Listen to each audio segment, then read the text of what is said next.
the positive thing is that there is a realization that it cannot continue this way.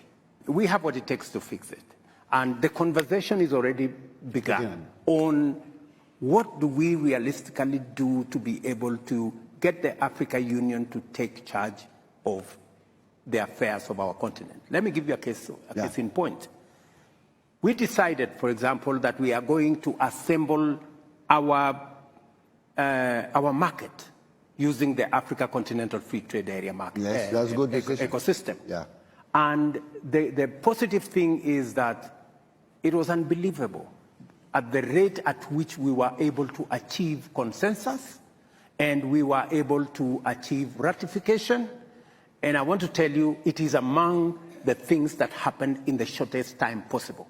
It tells you there is greater realization that unless we act in concert, unless we act together, we are unlikely to make any impact anywhere. We have, at least on the market issue, we have put that together.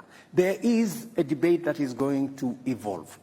Like, for example, we have also decided that it will not going to be business as usual. We have these meetings, Africa-US meeting, Africa-Europe, Africa-Turkey, Africa... India. Now we are waiting for, there is another one, Africa-Russia. And Africa-Japan.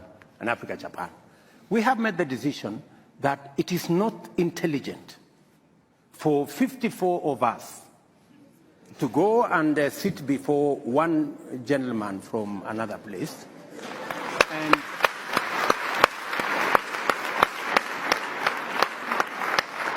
I mean, and sometimes we are mistreated. Yeah. You know, we are loaded into buses like school kids. You know, and it's not right. Well, you are summoned, you know. It's not right. So the decision that we have made as AU is that going forward, if there is going to be a discussion between Africa and any other country, we are going to be represented by the chair, the outgoing chair, the bureau. Chair of the commission or the chair and the chair of the REX, and we have 5 REX. That should be sufficient for, I mean, a meeting of maybe 6-7. Yeah. That should be able to represent Africa, and that is the position I am taking as the president of Kenya. For any other meeting that we are going to have with all these requests, that we have a meeting between Africa and one other country. We respect the sovereignty of others. I think to ask for reciprocation is not to ask for too much. No. And for us to agree that let us have this kind of setup. The only, because I had a conversation with President Kagame, and he actually led that particular position. I have had a conversation with Prime Minister Abiy. He believes very strongly that that should be the position of our continent. Because, as you have said, if we don't respect ourselves, nobody is going to respect us. And we should be able to take that kind of decision. Yeah. And part of that respecting ourselves is when we say African problems, African solutions. We must be serious about the solutions. It cannot be rhetoric. It cannot be talk. It must be accompanied by what realistically and practically we are doing. And with our capacity, yeah. No, this is wonderful, but just one question. Why are you having this discussion in closed rooms? Why don't you bring civil society, all those people in this discussion? Because we can also put pressure on our leaders or whatever to behave in a better way. African people need to tell their presidents, we care about Africa. That should be a priority. Unless we act really together, it doesn't work. And in the reform agenda of the African Union, if you and your colleagues are proceeding that way, there need to be really a serious discussion about the structures and how Africa is. One problem is African countries refuse to cede any sovereignty to the African Union. So African Union cannot sign a trade agreement in behalf of Africa. Then the African Union go and meet the European Union. This is not balanced. It is not. Because those guys had 27 countries, gave them sovereignty. Yes. But our guys here don't want to give any sovereignty, cede any sovereignty to the Union, as if, you know, this is something very fantastic they have to keep. When countries like Germany, like big countries, agreed to cede sovereignty to the collective body because they are smart, they think when they are together, they negotiate better deals. Are you saying? The only stupid guys, unfortunately, are the British, who left that collection. But look, I'm free to say that because I'm also a British citizen, and so I have my views about what happened in Britain. I know we have British. Jane is there, the High Commissioner, and the Archbishop. And I have the minister here also. But do you agree with me it was a mistake to leave the European Union? You agree? You're going to lose your job, I think. Anyway, BBC is not here, don't worry. Nobody watch Kenya TV, so don't worry. Anyway, so no, it's not a joke. I mean, it is truth. I mean, it is a mistake.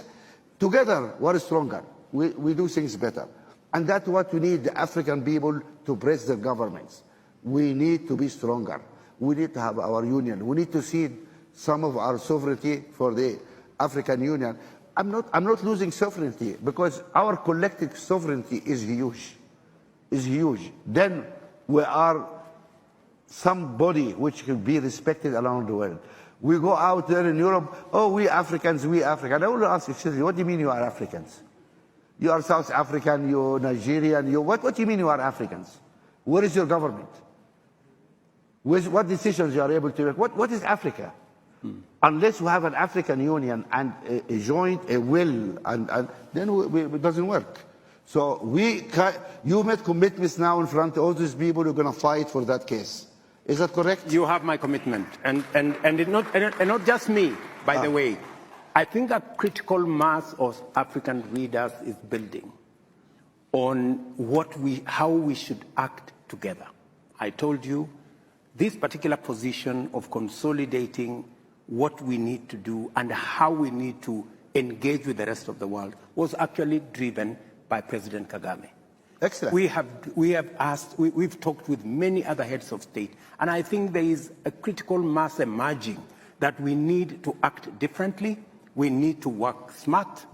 Let me tell you of an unfortunate situation. I visited one of the countries, I don't want to say which one, and we were having a conversation about the economic partnership agreement between EAC and the EU.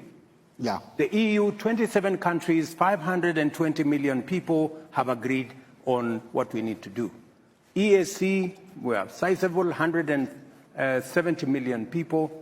Then one country, and I don't want to say which one, refused to sign. So he said, no, you know, we need to teach these people some lesson. So I'm listening. Your country has 11 million people. What are you going to Now we know the country.